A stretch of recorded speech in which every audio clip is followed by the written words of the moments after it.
com a live mais do que especial, onde que a gente vai explicar uma das coisas menos compreendidas, talvez, quando a gente está falando sobre transtorno de bipolaridade. É uma das coisas que é menos compreendida em teoria, mas que é muito sentida na prática. Quem tem transtorno bipolar, a imensa maioria, vai passar por essa live falando: ah, então era isso que eu sentia, ah, então era isso que acontecia comigo. Por quê? Porque isso acontece demais na bipolaridade, esse episódio misto. Porém, na teoria pouco se fala sobre isso, e a gente vai até entender um pouco mais porque é que durante tanto tempo pouco se falou sobre isso. Então, boa noite, já prepara a caneta e o papel, vai precisar. Se você quiser não apenas consumir isso daqui, mas aprender, realmente levar isso para a vida, ter uma compreensão maior da bipolaridade, pega o papel e caneta, porque vai precisar nessa live, viu? Isso vai ser super importante. Então vamos lá, pessoal. Primeiro, que negócio é este de episódio misto? Se é misto, o próprio nome já tá falando, tá misturando duas coisas aí, não é? Então, o que é que a gente tem na bipolaridade? Todo mundo, quando pensa em bipolaridade, pensa sobre mania e depressão. Não é isso que todo mundo pensa? Dois polos, bipolar, dois polos, mania e depressão. Isso não poderia estar mais longe da realidade. Primeiro, porque a primeira coisa que pode e que a gente deve pensar é: existem aí 30% dos homens bipolares que só tem um polo de cima, só a mania. 15% das mulheres só tem um polo de cima, de mania. Então a gente já vê que bipolaridade, o nome está equivocado. Existem pessoas que só têm o polo de cima. E agora, o que é mais comum ainda, são pessoas que vão ter as duas coisas misturadas, e vocês já vão entender isso daqui. Para começar a entender o episódio misto, eu tenho que entender três funções. Se eu falo para você que uma pessoa está deprimida, como que você acha que vai estar a atividade motora dela? Ela vai estar mexendo rápido ou devagar?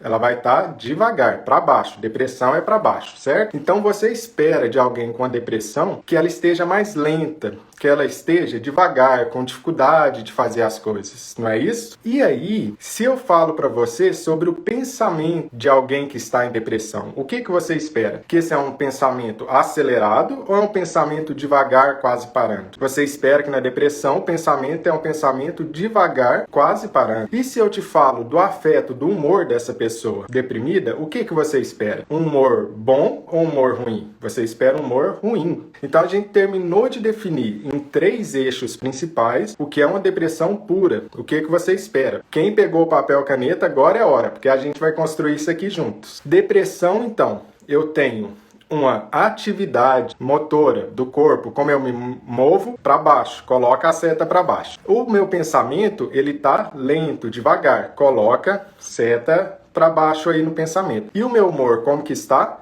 Para baixo. Percebeu algo? Depressão pura é tudo para baixo. Isso é uma depressão pura. Agora vamos entender o polo da mania, usando os mesmos três eixos que eu terminei de falar para vocês. O polo da mania é como? Como que eu espero que está a atividade motora de alguém em um episódio em mania? Muito ativada, muito acelerada. Então a atividade motora tá para cima. Coloca a setinha para cima. Como que eu espero que está o pensamento de uma pessoa em mania? Devagar ou rápido? Muito rápido, acelerado, muita coisa na cabeça. Coloca a setinha para cima. E como eu espero que está o humor da pessoa em mania? Eu espero que esteja um humor expansivo, eufórica, super empolgada, super otimista, etc e tal. Então humor para cima. Isso aqui vai ser essencial para compreender o episódio misto. Olha o que a gente terminou de aprender. Polo da depressão pura é atividade motora para baixo, pensamento para baixo, humor para baixo, tudo devagar. O cérebro está desativado. Depressão pura. Quando eu estou falando de mania pura, o que eu tenho? Tudo para cima. Então a minha atividade motora está aumentada, o meu pensamento está acelerado e, além disso, o meu humor está para cima, eufórico, expansivo e por aí vai. Não é isso que a gente espera? Eu preciso saber as formas mistas. Mas aqui vem a grande surpresa para muitas e muitas pessoas. A imensa maioria dos pacientes bipolares não fazem formas puras. Não é puro. A depressão na bipolaridade dificilmente é uma depressão pura. Mania dificilmente é uma mania pura. ou ela até começa pura e depois desanda para outras coisas. Isso que causa confusão, e eu vou explicar por que causa confusão, e há séculos. Isso que eu estou falando aqui, em 2021, pela plataforma, né, a gente está se conectando pela internet, não é novidade nenhuma. Existia um cara lá da Capadócia, para quem não conhece, é uma região da Turquia linda, que tem aqueles balões, né, que a gente vai viajar e tudo. Lá tinha um cara que chamava Aristeu, e esse indivíduo já tinha falado sobre esses estados mistos que ele observou em algumas pessoas 2000 anos atrás, na verdade um século antes de Cristo. Então estamos falando de 2100 anos atrás. E ele descreveu os estados mistos. Na época não tinha a palavra bipolar, mas ele descrevia, essa pessoa, ela ficava muito agitada, ela se sentia mal, ela estava para baixo, mas ao mesmo tempo ela não conseguia ficar parada, não dormia direito. Foi descrevendo. Sendo que ao longo dos séculos, outras descrições vieram. Teve uma descrição por um psiquiatra francês que chamava Fauré, que ele chamava a bipolaridade de folie circulaire, que basicamente é loucura circular. Você tinha que ele chamava que você tinha vários ciclos de loucura, a pessoa ficava bem, depois tinha outro ciclo de loucura, certo? Tudo isso foi se acumulando ao longo dos séculos aí de conhecimentos, até que chegou no Kraepelin e o discípulo dele. Quem conhece aí já ouviu falar sobre o Kraepelin, que foi um psiquiatra final, 1870 até 1921, algo do gênero. Que foi um gênio, que observou muito, descreveu muitas coisas, muito do que ele descreveu lá atrás, até hoje é tido como diagnóstico na bipolaridade, e ele tinha um discípulo, que nós vamos conversar bastante sobre ele hoje, que chamava Weigand, que também era muito interessado pela bipolaridade. Isso eu estou falando de história de 150 anos atrás. E ele descreveu o quadro que a gente começou a montar esse quadro com as setinhas, para você compreender melhor. Ele já descrevia isso lá. Por quê? Ele falou, a maioria das vezes, não está puro a mania. A depressão não está pura, na maioria das vezes, nos bipolares. É tudo misturado. E ele fez a tabelinha misturando, mostrando o que pode ser. Essa é uma depressão agitada, essa é um estupor maníaco. Vocês vão entender tudo isso daqui a pouco. E ele, ao mostrar isso, veio outros psiquiatras que falaram que não era nada disso, que era o Jasper, que falou que não é nada disso, que não existe episódio misto, só existe mania e só existe depressão. E, infelizmente, essa visão permaneceu durante muito tempo na psiquiatria. Aí que é o problema. Muitos médicos nem sabem que existe episódio misto ou como é um episódio misto. Então, quando o paciente descreve, quando você chega lá e descreve, ele nem sabe o que você está falando direito. Ele chama isso de ansiedade. E o paciente nunca estudou isso, também vai chamar de ansiedade. E aí a confusão tá feita. Porque até o DSM-4, você tinha o DSM, para quem não conhece, é um manual diagnóstico da psiquiatria, né? Que fala assim, para ser bipolar você tem que ter isso, isso, isso e isso.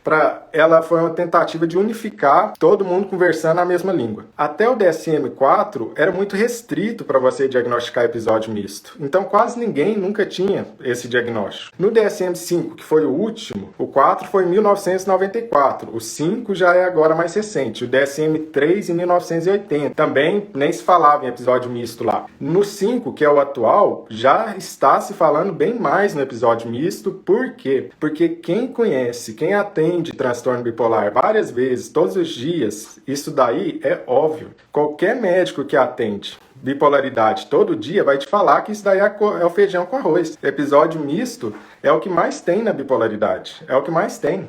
O que não tem é forma pura. Isso é mais difícil. Acontece, sem dúvida acontece. Porém, é mais comum episódio misto. O quão comum? 70% das pessoas com transtorno bipolar vão ter episódio misto. Isso varia dependendo do estudo. Alguns estudos falam em 70%, outros em 30%, mas em geral vai variar aí em 60%. Sendo que existem alguns fatores de risco. E vamos lá, já pegue e anota esses fatores de risco que são importantes. Primeiro fator de risco para eu ter um episódio misto: ser mulher. Ser mulher já é fator de... Mulheres apresentam mais episódios mistos na bipolaridade do que os homens. Segundo fator de risco: uso de antidepressivo. E aqui, pausa dramática.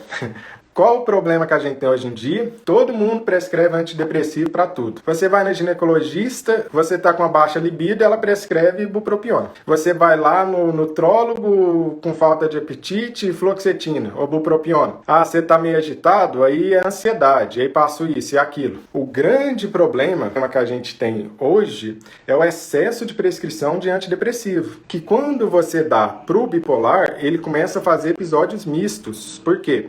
O antidepressivo não costuma ser forte o suficiente para fazer a virada maníaca completa, porém, ele atrapalha a vida. Ele começa a ter vários episódios mistos por conta do antidepressivo ou do psicoestimulante. Então, olha que complicação. A pessoa começa a ter mais episódios mistos por conta de, em teoria, algo que era para ajudar a pessoa, mas atrapalha. Então, fatores de risco para episódio misto: ser mulher, uso de antidepressivo, e se você tem uma história familiar genética para episódios mistos. Em geral, a genética dita qual tipo de bipolaridade a pessoa tem. Nem sempre, não é uma regra, mas em geral. Por exemplo, em uma família predomina uma bipolaridade deprimida, a pessoa faz muito mais episódios de depressão. Outra família vai predominar muito mais mania. Então, as pessoas com bipolaridade naquela família vão fazer muito mais mania. A genética é tão importante na bipolaridade que, inclusive, ela indica resposta ao lítio. Existe um fator genético de pessoas boas respondedoras ao lítio. Então, se a mãe tem bipolaridade e respondeu bem ao lítio, muito provavelmente a filha vai responder bem ao lítio. A mãe vai responder ao lítio bem, a tia, o primo, por aí vai. Porque a resposta ao lítio corre na família. Vamos então para o episódio misto. Além desses fatores de risco que eu terminei de expor para vocês. Problema de tireoide é uma outra questão que pode levar ao episódio misto. Sempre não existe diagnóstico de bipolaridade sem você fazer um teste ou um exame de tireoide. Quem não sabe o que é tireoide, é uma glândula que você tem aqui no pescoço, bem acima desse ossinho, e que basicamente ela produz um hormônio que coordena quase o corpo inteiro, né? Se você está com um problema de tireoide e um hipotiroidismo, está com pouco hormônio de tireoide, por exemplo, você vai ter o quê? Uma pele ressecada, cabelo quebradiço, a unha quebradiça, vai ganhar peso, vai estar com pouca energia, vai estar com humor mais deprimido. É uma glândula importantíssima. E na bipolaridade, precisa sempre, você vai dar o diagnóstico de bipolaridade, você precisa pedir um exame de tireoide no mínimo. Visto os fatores de risco para episódio misto, agora o que é um episódio misto? Eu vou simplificar e resumir um tipo de episódio misto em duas palavras: depressão agitada. Pronto, você já sabe qual que é o episódio misto mais comum que existe. Explicando sobre a depressão agitada. Vamos entender o que é isso. Para entender o que é isso, agora vai ser simples e claro com luz do dia. Vamos lá. Nós falamos anteriormente os três eixos do humor. Depressão, quais são os três eixos? Atividade motora, minha energia, como eu estou, o meu pensamento, se está rápido ou lento, e o meu humor, se está bom ou ruim, certo? Esses são os três eixos. O que é uma depressão agitada? Vocês já estão sabendo. Ó, como está o humor da pessoa? O humor está para baixo, normal. Como está o pensamento dessa pessoa? Está acelerado. Ué, mas como assim? Na depressão não era para estar devagar? Não, está acelerado. Como que está a atividade motora? Ela está quietinha no sofá? Não, ela está inquieta, agitada. Viu a inversão? Viu o que é o episódio misto? Depressão pura. Humor para baixo, atividade motora para baixo, e o meu pensamento para baixo. Depressão agitada, que é um episódio misto. Meu humor tá para baixo, eu tô mal. Mas o meu pensamento acelera ao invés de ficar devagar. E a minha atividade motora acelera ao invés de ficar baixo. Percebeu? O que é isso? A imensa maioria das pessoas com depressão bipolar vai ter esse tipo de depressão, ou em algum momento na vida vai ter esse tipo de depressão, que é uma tortura, é um inferno na Terra, né? A depressão agitada, ela é a pior coisa que um indivíduo pode sentir. Por quê? Porque eu me sinto mal, só que como agita o meu pensamento e agita o meu físico, eu fico inquieto, o que era tristeza vira desespero. A pessoa fica extremamente aflita. Então aquilo que antes era um ficar para baixo chorando, agora vira um desespero, uma aflição infernal na vida da pessoa. Porque ela não consegue ficar quieta, a mente não desliga, ela não tem descanso. Em geral, você tem alteração de sono, a pessoa pode ter o o quê? Uma diminuição do sono. Ela chega à noite para dormir e esse é o pior momento. E atenção para esse ponto. Essa é uma característica na bipolaridade que precisa observar isso. Quem não é bipolar não faz isso. É o quê? Eu acordo muito mal pela manhã, devagar. À tarde eu dou uma melhorada. À noite eu começo a acelerar o meu pensamento e vou ficando inquieto. E chegou na madrugada, minha mente liga completamente, meu pensamento acelera e olha isso daqui. A pessoa, o que é um pensamento acelerado? A pessoa pode ter muita ideia ao mesmo tempo na cabeça, muito pensamento preocupante. E esse pensamento ele pode ser negativo ou não. E esse muita ideia na cabeça que não para, quando a pessoa vai lá no médico, eu garanto para vocês que vocês descreveriam para o médico que estão o quê? Ansiosos. Essa é Aí tá feita a porcaria inteira, né? Por quê? Porque se você falar a palavra ansiedade para um médico que não conhece estado misto, o que ele faz? Te dá antidepressivo. E o que o antidepressivo faz no estado misto? Dificulta e acaba com tudo. Piora mais ainda o estado misto. Então vamos lá, a pessoa está sentindo mal. Olha a inversão do ritmo biológico. De manhã está pior, lento, à tarde aquece, de noite está acelerando, de madrugada acelera imensamente. E vocês lembram que eu disse que está como a sensação da pessoa? Inquieta. Ela não tem lugar. Às vezes parece que é um desespero de desconforto que a pessoa vai sair da própria pele. Quando eu falo esses termos, a pessoa está sentindo que vai sair da própria pele, quem não sentiu isso, talvez não compreenda direito o que eu estou falando. Mas quem sentiu sabe exatamente o que eu estou falando. É uma sensação aflitiva, de desespero. A pessoa não consegue ficar parada, sente que está incomodada dentro do próprio corpo. Então, qualquer leigo, qualquer pessoa que não aprendeu isso daí, vê alguém nesse estado e fala o quê? Ah, essa pessoa deve estar muito ansiosa. Ela não para quieta, está muito ansiosa. Ela não está ansiosa. É muito pior que a ansiedade. Quem dera fosse a ansiedade não é nada perto disso daí. O episódio misto é uma outra coisa, desesperadora. Então, como que a pessoa pode reagir? E aqui, vamos lá aprender um detalhe. Nesse desespero, nessa aflição que a pessoa fica, ela pode, inclusive, se machucar, de se arranhar, de se cortar. E é um desespero tão grande que aí a gente faz o quê? O risco, e anota isso daí. Por que o episódio misto é tão perigoso? Porque agora a pessoa está no desespero, ela tenta aplacar de alguma forma o desespero. Como que ela vai tentar? Bebendo, jogando álcool por cima, é extremamente comum. As pessoas que têm episódio misto jogam bebida por cima para tentar acalmar, abusando de benzodiazepínicos, que são clonazepam, alprazolam, rivotril, etc. e tal, na tentativa de diminuir esse desespero, essa aflição. Vai usar droga em alguns casos, mas na maioria das vezes é o álcool. Além do álcool, qualquer coisa que faça sedar o cérebro. Mas não funciona. Então vocês vejam que várias coisas que acontecem no transtorno bipolar não é compreendido porque as pessoas não entendem a base do que é um episódio misto. Muito bipolar vai chegar aí e fazer o quê? Vai usar um monte de benzodiazepínico, um monte de clonazepam, um monte de alprazolam e por aí vai. E aí chega no médico e ele fala que a pessoa está dependente do remédio, que a pessoa está abusando do remédio porque quer, usando como droga e tal. E não tem nada a ver. A pessoa está pegando fogo e tentando, do jeito que ela consegue, jogar extintor por cima, jogar água.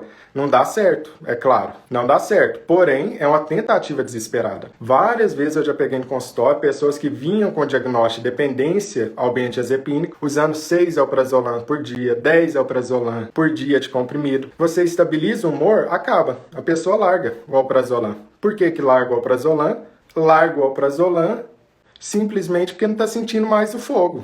Se eu não estou queimando, eu não vou ficar correndo atrás de água. E aí entra o álcool. Muita gente não sabe, mas tanto o álcool como os remédios tarja pretas, calmantes, atuam no mesmo neurotransmissor, que se chama GABA no cérebro. Por isso que os dois dão sono depois de um tempo. Então, o que as pessoas costumam fazer? Jogar álcool por cima, o que dá o efeito rebote, piora mais ainda o episódio misto. E ao piorar o episódio misto, joga mais álcool por cima. E aí que piora mesmo. Tá vendo como o episódio misto está na base, na fundação padrão de muita e muita desgraceira que existe e que simplesmente não é identificado, porque se eu não identificar que a pessoa está no episódio misto, tentando do jeito que ela consegue jogar algo por cima para ver se melhora aquele desespero, que é uma tortura completa, o que fala? Ah, tá viciado em álcool, tá dependente em álcool. Não tá dependente em álcool. Isso é bipolaridade em episódio misto e a pessoa jogando álcool por cima. Anota aí um ponto importante. Mulher que tenha dependência a álcool, que esteja abusando muito de álcool, a primeira coisa que tem que vir na cabeça de todo mundo é: essa pessoa é bipolar. O mesmo não acontece com homens, mas na mulher desenvolveu dependência ao álcool, tem que pensar, tem que investigar a bipolaridade. É 100% das vezes? Claro que não é 100% das vezes, né? Claro que não é. Porém, é um grande indicativo. Porque mulheres bipolares têm tendência a desenvolver dependência ao álcool. Por quê? Por conta do tal do episódio misto, que não é identificado corretamente. E o que mais acontece no episódio misto? Perigosíssimo. Tem algo super perigoso que ocorre no episódio misto. Tentativas de suicídio, em geral graves. Por quê? Vamos voltar na chave do episódio misto? Olha lá. Depressão pura. Como que está a atividade motora, a energia da pessoa? Para baixo. Humor para baixo. O pensamento devagar para baixo. Se tá tudo para baixo, a pessoa não tem energia nem para se matar, nem para pensar nisso. Então, é menos perigoso, apesar de ser perigoso, mas é menos perigoso que a pessoa tá sem energia. Na depressão agitada é o contrário. A pessoa tá mal, só que agora o humor tá para baixo, a energia tá para cima e ela tá inquieta. Agora sim, ela tem energia para fazer tentativas de suicídio, tem energia para pensar nisso e por isso é tão perigoso. Então, vocês terminaram de fechar e ver o que é o risco maior no episódio misto. Uso de drogas e substâncias e suicídio, e tentativa de suicídio. Por isso que eu sempre digo, é por conta do episódio misto que vocês sempre vão me ver alertar. Essa coisa de transtorno de personalidade borderline precisa o tempo todo ser trucada. Precisa ver se essa pessoa não é um bipolar, que está recebendo antidepressivo, e aí começa a fazer episódio misto. E olha tudo que eu tô falando. Ela começa a fazer episódio misto, ela começa a se machucar, ela começa a ter tentativa de suicídio, começa a ciclar mais rápido, e aí o médico aumenta o antidepressivo, e aí que ela piora mesmo, e aí que faz mais episódio misto, e aí vai. Tem muita gente por aí nessa ciranda de tratamento piorando a pessoa. Isso daí não são poucas as pessoas. Esse problema de diagnóstico borderline sendo dado à torta e à direita é um perigo. Inúmeras pessoas, e eu chuto que no mínimo metade dessas pessoas com diagnóstico borderline por aí é tudo bipolar que não tem tratamento adequado. E a outra metade é borderline mesmo. Por quê? Porque o pessoal não entende o episódio misto, não entende o que o antidepressivo faz na bipolaridade, não entende a questão da ciclagem rápida, que a gente vai dar uma abordada nisso também, porque anda tudo junto.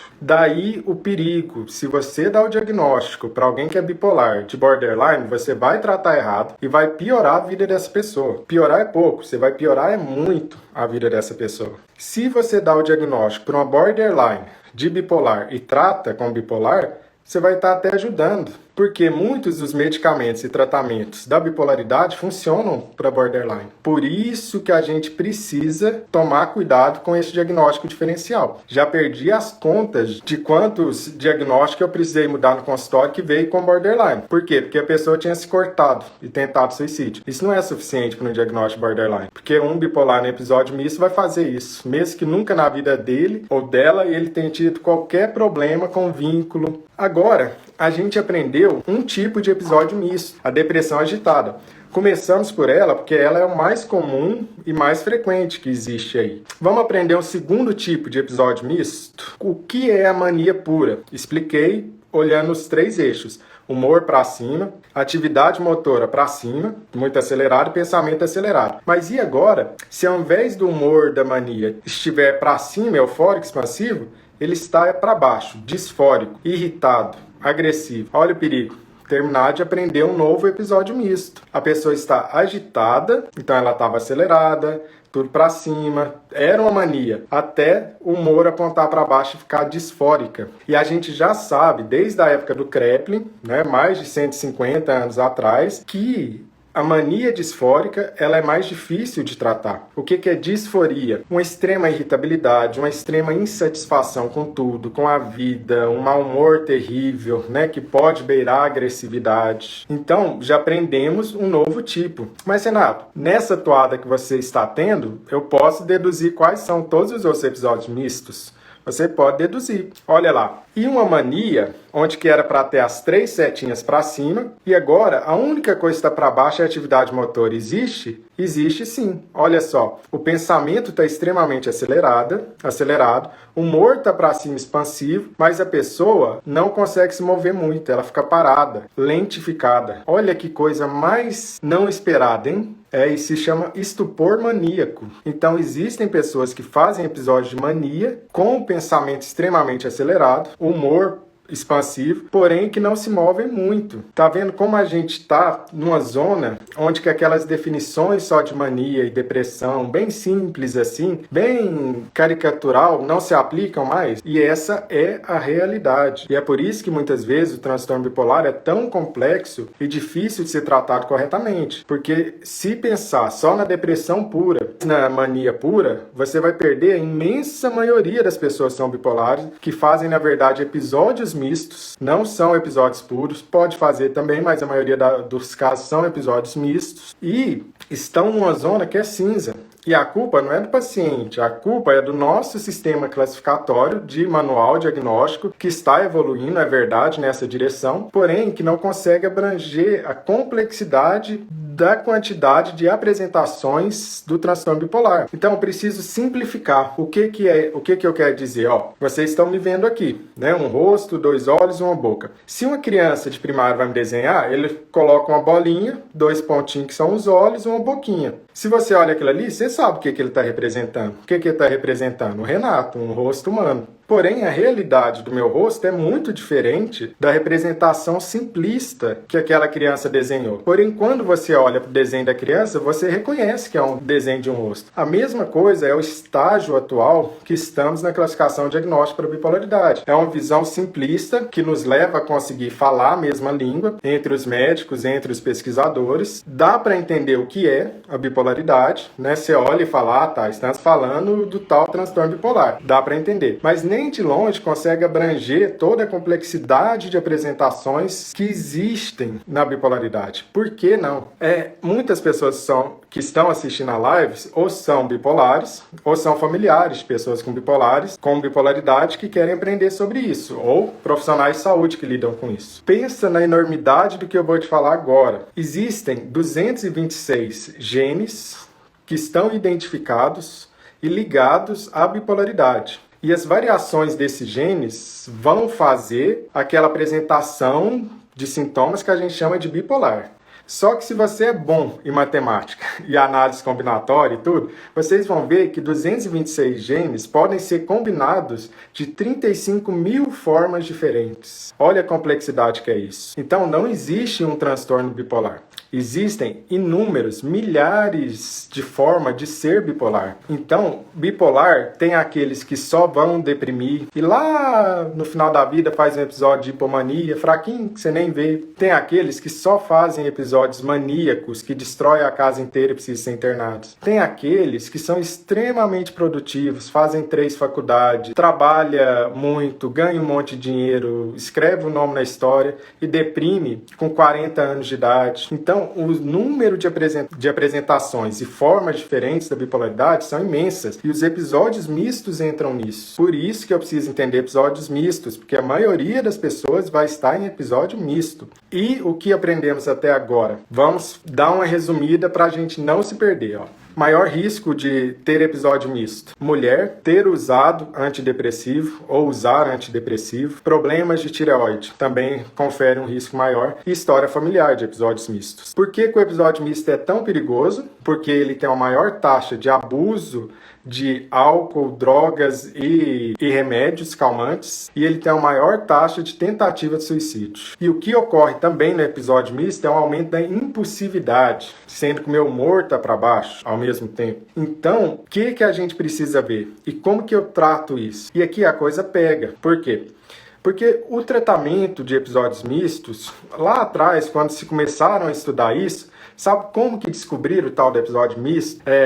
Redescobriram, né? Porque já se sabia disso há milhares de anos. Quando viram pessoas que tinham respostas pobres ao lítio e viram que pessoas com episódio misto e pessoas com ciclagem rápida, o que é uma ciclagem rápida? Mais de 4 episódios de humor dentro de um ano. Respondiam pior ao lítio, né? Então, tem tipo de bipolaridade que responde maravilhosamente ao lítio. Tem famílias que têm tendência genética a responder maravilhosamente ao lítio. Porém, episódios mistos e ciclagem rápida não respondem tão bem ao lítio. Isso quer dizer que eu não vou usar o lítio? Não. Você pode usar o lítio. Só que você vai precisar de associar outro remédio junto. E o que é que vai ser complicado de fazer? Se você jogar antidepressivo por cima, aí é pegar um fogo e jogar gasolina. Aí fica complicado. E o que eu vou usar? Em geral, antipsicóticos atípicos, né? A lamotrigina, fizeram vários estudos também, é um estabilizador de humor, a lamotrigina, porém não responde bem no episódio misto. Antipsicóticos atípicos costumam responder bem. Aí eu tô falando de risperidona, lurazidona, quetiapina e por aí vai. Então vocês vejam que existe um desafio maior ao tratar um episódio misto. E que é um desafio maior ainda de todos os episódios. Mania, depressão ou episódio misto. O episódio misto é o que costuma durar mais tempo. Estamos falando em 13 meses em média de duração. É o tipo de episódio que depois de ter ele, demora mais tempo para estabilizar. Então, depois de um episódio de mania, 4 meses a pessoa já está mais estável. Depois de uma depressão, cerca de 6 meses está mais estável. E depois no episódio misto, eu preciso de 10 meses para ficar estável. E novamente, se eu fizer tudo certo, porque na maioria das vezes as pessoas vão chamar esse episódio misto, essa depressão agitada, de depressão ansiosa. Vão falar que a pessoa está com ansiedade e muitas vezes, inúmeras vezes, na verdade, vão receber antidepressivo por cima dessa depressão. E como que eu diferencio se é ansiedade ou se é uma depressão agitada? Aqui a coisa é complicada. Algumas vezes é simples porque a ansiedade infere preocupação e apreensão em relação a algo. Então eu fico tenso e apreensivo em relação a algo. Eu fico apreensivo se eu vou conseguir pagar minha conta no final do mês. Eu fico apreensivo com o meu resultado de exame no futuro. Eu vou ficando apreensivo. Porém, o que complica? Isso é ansiedade de verdade. Apreensão, tensão, antecipação negativa do futuro. O que complica? Que às vezes no episódio misto, na depressão agitada, a pessoa também tem esse tipo de pensamento. Daí a confusão. Porém, se só aprender isso, já aprendeu muito e está excelente. Como que é a depressão agitada do pensamento? É um pensamento cheio de pensamento acelerado, em geral pior à noite ou de madrugada, e você vai perguntar se a pessoa está preocupada com o futuro. Ela não está preocupada com o futuro, é um monte de pensamento na cabeça, que pode até ter preocupação, pode até acontecer de ter uma tensão, uma preocupação com algo, mas esse não é o tema principal do pensamento. É um monte de pensamento acelerado, agitado na cabeça, que não deixa a pessoa desligar, não deixa a pessoa relaxar, e novamente, isso é o inferno na Terra. O episódio misto é pouquíssimo conhecido e é a pior coisa da pessoa sentir. Por isso que a gente tem que conhecer sobre esse tal de episódio misto. Vamos lá. E a gente está falando dos vários episódios mistos. Você vai pegar os 3 eixos que eu falei: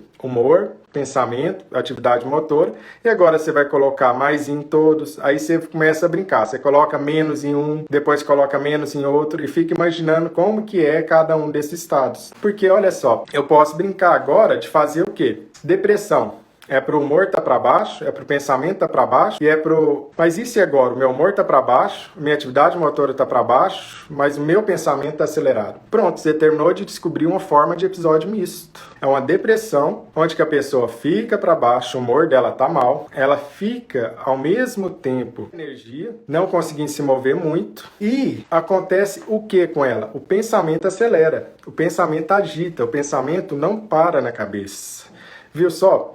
É um tipo de episódio misto. Agora sim, é possível entender o que são os episódios mistos. Se de tudo não deu para pegar toda a complexidade do episódio misto, pense em 2 palavras: depressão agitada. É a forma do episódio misto que aparece muito. É uma depressão, só que ao invés de pensamento para baixo, ao invés de energia para baixo, atividade para baixo, Eu tô mal, meu humor tá ruim, mas tá ativado, a minha energia, o meu pensamento tá ativado. E eu preciso tomar alguns cuidados com esse episódio misto. Qual outra coisa que anda aí de mão dada e que a gente até abordou? Ciclagem rápida. É importante de saber o que é ciclagem rápida no transtorno bipolar. Essa semana mesmo eu atendi alguém que tinha a ciclagem rápida. Essa semana chamou mais atenção porque tinha o tal do diagnóstico de borderline de outro médico, coisa que não era. Não tinha nada de borderline, era bipolar assim, com ciclagem rápida. O que é ciclagem rápida?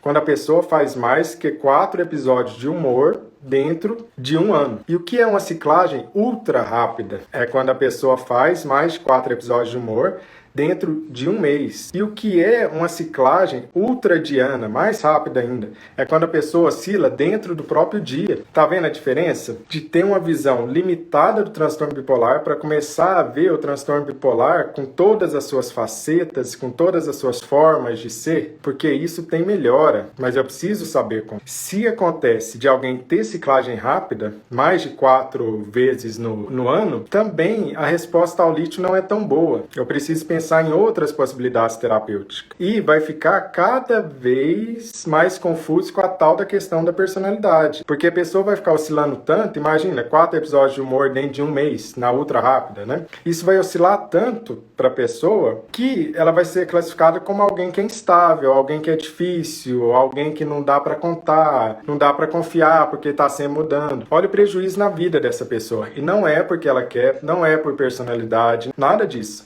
É algo neurobiológico que está acontecendo dentro do cérebro, uma desregulação de neurotransmissores, que não tem como a pessoa parar com isso por conta própria, né? Eu preciso do medicamento, eu preciso do tratamento para que a pessoa melhore. E algo interessantíssimo na ciclagem rápida. Muitas vezes, já fizeram estudos sobre isso, bem interessante, que muitas vezes o que é ciclagem rápida, na verdade, não é ciclagem rápida. A pessoa vem com esse diagnóstico de ciclagem rápida, você tira o antidepressivo que ela está usando, coloca os estabilizadores certinhos, que depois de mais ou menos um ano, ou alguns meses até antes disso, acabou a ciclagem rápida. Não está lá mais a ciclagem rápida, não acontece. Por quê? O que estava causando a ciclagem rápida era o antidepressivo. Toda vez que eu vejo ciclagem rápida, eu tenho que ver isso. Está usando antidepressivo? E a tireoide? Como que tá? Porque se a tireoide estiver alterada, vai ciclar rápido. E o uso de álcool ou drogas? Está ciclando rápido? E hoje vocês me viram falar 2 vezes sobre a questão do álcool. Uma no episódio misto, que vocês já perceberam qual é o episódio mais grave, mais difícil de ser tratado e mais perigoso da pessoa passar. E agora vocês estão vendo falar sobre o álcool em um segundo tipo, que é a ciclagem rápida, que começa a ficar ciclando mais de 4 vezes no ano. E aí vocês vão entender por que é que tantas e tantas vezes eu falo aí que não pode beber na bipolaridade. Não pode. O álcool está associado a episódio misto, o álcool está associado a ciclagem rápida. Você nunca vai melhorar direito se você continuar bebendo. Não adianta ficar com choro, não adianta ficar com negociação de mas um pouquinho, mas no final de semana. Não adianta ficar de choro. Se você quiser beber, tudo bem, a escolha é sua, né? A pessoa é adulta, a pessoa tem todo o direito a escolher uma coisa que tem uma consequência negativa para ela. Tanto é que muitos de nós, inclusive eu, come mais do que deveria comer, ou tem menor qualidade na alimentação do que deveria. A gente sabe que isso não é legal pra gente, mas a gente faz. É algo que você assume como consequência, né? Então, eu assumo a consequência disso. Então, a pessoa na bipolaridade pode querer assumir a consequência de beber, mas ela tem que saber da consequência de beber. E o preço que você paga por beber é que você nunca vai estabilizar bebendo. Não existe essa chance. Ele tá bebendo toda semana, todo dia, porém, ele tá estável, sem nenhum episódio de humor. Não existe isso. Não existe isso, né? Se existir, me avisem, porque eu nunca vi, né? Sempre o álcool vai levar a pessoa a oscilar o humor. Mas a pessoa pode escolher fazer isso, tudo bem. É uma decisão de cada adulto. E algo importantíssimo em relação ao episódio misto, que a gente ainda não falou. Quando eu penso no episódio misto, eu penso em algo que, para regular, é uma oscilação, às vezes, tão rápida, às vezes no meio do dia isso muda o humor, né? eu preciso ainda mais daquelas questões de rotina para regularizar, principalmente a minha rotina de sono, e não só de sono, mas a minha rotina de luz e escuridão. Que é isso que eu estou falando, rotina de luz e escuridão? Olha que interessante esse estudo. Antes, você só tinha 2 estudos relatos de caso, que fizeram o quê? A pessoa estava numa mania, no episódio maníaco, e como que eles trataram essa pessoa? Colocaram ela no escuro 14 horas por dia. Isso fizeram durante um mês, essa pessoa. Ele estava em mania e ele tinha ciclagem rápida também. Depois foram para 12 horas, depois para 10 horas. E a pessoa melhorou muito da ciclagem rápida. Melhorou não só da ciclagem rápida, como ela melhorou do episódio maníaco. Bipolaridade tem muito a ver com o ritmo do seu relógio biológico interno. E o que comanda o ritmo do relógio biológico interno? Luz. É essencial, a luz é essencial. Então, se você tem um período de escuridão, claro, você está mostrando para o seu cérebro, ó, tá escuro. Regula aí o relógio. Quando você acorda, se você vai para o sol e tem uma luz clara, você está mostrando para o seu cérebro, olha, ligou, mudou a chave, muda aí o meu relógio. E por que isso é importante? O relógio biológico está desregular na bipolaridade e os bipolares, tem alguns estudos que mostram isso, tem menor resposta à melatonina. A melatonina tem menor resposta à luz. Então eu já tenho uma dificuldade de regular meu relógio biológico por ser bipolar. Se eu já tenho essa dificuldade, aí é que eu preciso de fases claras e escuras. E o que eu preciso entender? Porque, mas eu ligo a luz de casa. Tá, vamos aprender isso, né? A luz de casa, essa luz que está aí em cima de vocês agora, ela vai dar um 100, uma potência de 100. Quando você sai no sol amanhã, é 20 mil de potência.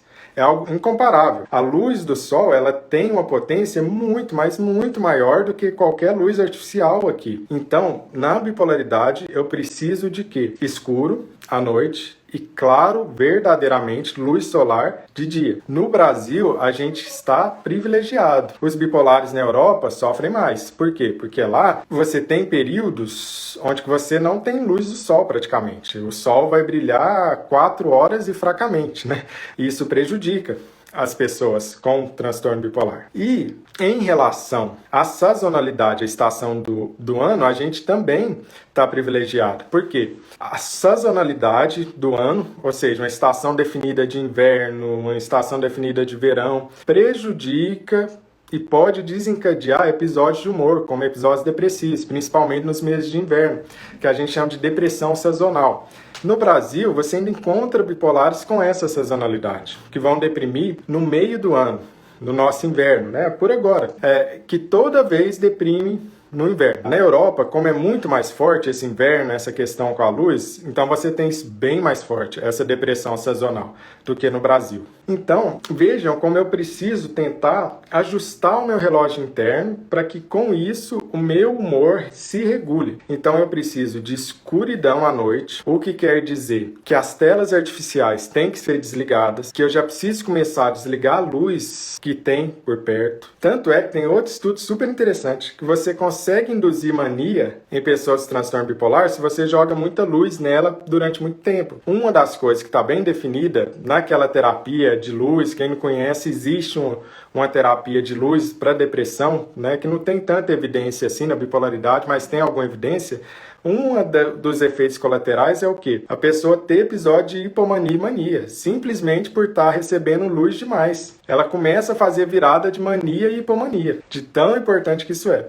Isso está completamente alterado no mundo moderno. A gente não tem mais a escuridão que tinha, a gente não tem mais as luzes que tinha. Então arrisco dizer que muito provavelmente temos hoje uma maior quantidade de sintomas de bipolaridade e muito provavelmente quadros de bipolaridade com mais episódios mistos do que antigamente. Por quê? Porque hoje a gente tem duas coisas que não existiam antigamente. Uma, antidepressivos. Então, bipolares tratados com antidepressivos vão ter mais episódio misto e mais ciclagem rápida. E segundo, o nosso ritmo de vida é completamente alterado. Por exemplo, na época da fazenda, na época dos nossos avós, bisavós, por aí vai. O ritmo de vida era mais definido. Eu tinha mais escuridão à noite e de dia eu acordava. Esses dois fatores, eu arrisco dizer, não tem esses estudos, né? A gente tem estudo comparativo de 200 anos atrás para agora, né? Mas arrisco dizer que por esses fatores, provavelmente a bipolaridade hoje ela é bem maior, no sentido de mais oscilações, mais episódios mistos e por aí vai. Então, para a gente entender bem o episódio misto, extremamente comum, mais de 60% a 70% dos pacientes bipolares. Depressão agitada é um resumo básico do que seria um episódio misto. Antidepressivos prejudicam, tireoide prejudica, falta de ritmo e regulação no seu dia a dia, na sua rotina, prejudicam também. E daí a importância da gente entender o que é um episódio misto e a forma correta de tratar isso. Identificar já seria maravilhoso, porque se a gente começa a identificar mais episódios mistos, menos pessoas vão ficar sofrendo, menos pessoas vão ficar tratando uma depressão que não melhora nunca. E não melhora nunca por quê? Porque não é depressão, é uma depressão bipolar, é um episódio misto e você precisa tratar de outra maneira. Em relação ao tratamento de um estado misto, né, como a gente falou, o lítio, o que a gente sabe verdadeiramente assim do tratamento? Porque isso vai variar muito. Primeiro, você vai ter que tirar os fatores confundidores, álcool, qualquer tipo de droga, fazer uma avaliação completa e não precisa tirar o lítio, mas você vai dar preferência a outros tipos de estabilizadores de humor. A lamotrigina não funciona, é um estabilizador de humor que não tem muita eficácia no episódio misto, tem vários estudos mostrando isso. Lurazidona, que é a Latuda, Lutab, né, tem uma boa eficácia no episódio misto, inclusive quase recebeu a aprovação do FDA, que é como se fosse a Anvisa dos Estados Unidos, quase recebeu a aprovação para episódio misto. Hoje a gente não tem nenhum medicamento que é aprovado especificamente para episódio misto. E você tem alguns estabilizadores que poderiam ser utilizados, né? O ácido valproico é um deles, a carbamazepina é outro deles que tem estudo, sendo que você pode usar também a oscarbazepina, que teria menos efeito colateral e menos interação medicamentosa, é outra possibilidade também. E apostar nos antipsicóticos atípicos, inclusive risperidona tem evidência, quetiapina tem evidência, né?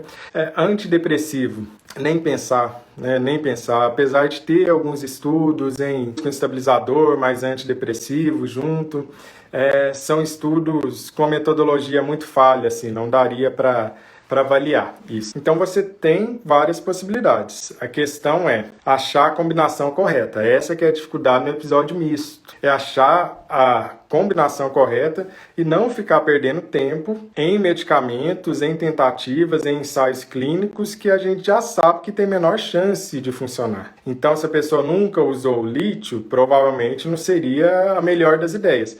A não ser com exceção, se a pessoa está com muito pensamento suicida. Por quê? Porque o lítio é o único medicamento que comprovadamente abaixa o risco suicida, né? Num estudo comparativo de mais de 10 anos, né, pegaram um grupo de bipolares usando lítio e um grupo de bipolares que não usava o lítio. O grupo que não usava o lítio tentou suicídio 5 vezes mais do que o grupo que usava o lítio. Então, se a pessoa tem uma suicidalidade muito grande, eu pensaria com certeza em inserir o lítio, mas não apostaria minhas fichas nele, no episódio misto. Aí eu já pensaria em uma combinação de medicamentos. Enfim, são vários detalhes aí para pensar, né, no tratamento medicamentoso do episódio misto, que é mais desafiador. E isso eu já falo para o paciente, né, quando eu estou tratando um episódio misto, eu já deixo bem claro, né, que esse é o episódio mais difícil de tratar, porém é possível tratar. Inclusive, pensaria também em episódios mistos ou mais difíceis, até lançar mão de coisas de suplementos mais naturais, como o ômega 3, por exemplo. O ômega 3, que é aquele óleo de peixe, né? Ele tem estudos na bipolaridade. É a melhor coisa do mundo? Não é. É uma evidência relativamente fraca. Mas, por outro lado, o efeito colateral do ômega 3 também é muito pequeno. Para quem não usa anticoagulante. Se a pessoa usar varfarina, não pode usar. Então, é aquela questão de a evidência positiva existe para tomar ômega 3, porém não é uma evidência muito forte. É uma evidência fraca, mas existe. Porém, o risco é baixo. Então, em casos como esse, com certeza valeria a pena pensar, né, sobre o ômega 3.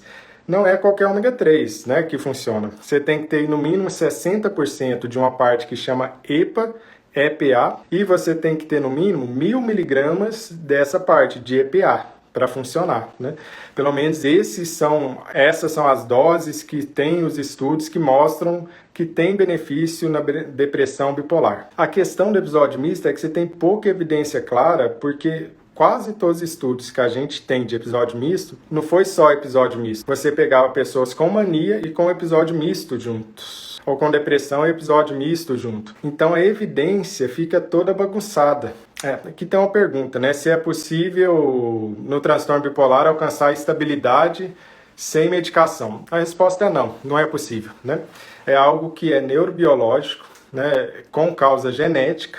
E isso é importante saber, porque quando você pensa assim, qual que é a expressão fenotípica, ou que palavras são essas, né, que eu estou usando? O que é a expressão fenotípica? Quais os sintomas da doença da pessoa, qual a manifestação que ela tem. Se ela está dormindo, não está dormindo, se ela está brava, se ela está calma, isso é a expressão fenotípica, né? Os sintomas que alguém tem. 90% é genética e 10% é ambiente. Bipolaridade é um caso especial em saúde mental, por quê?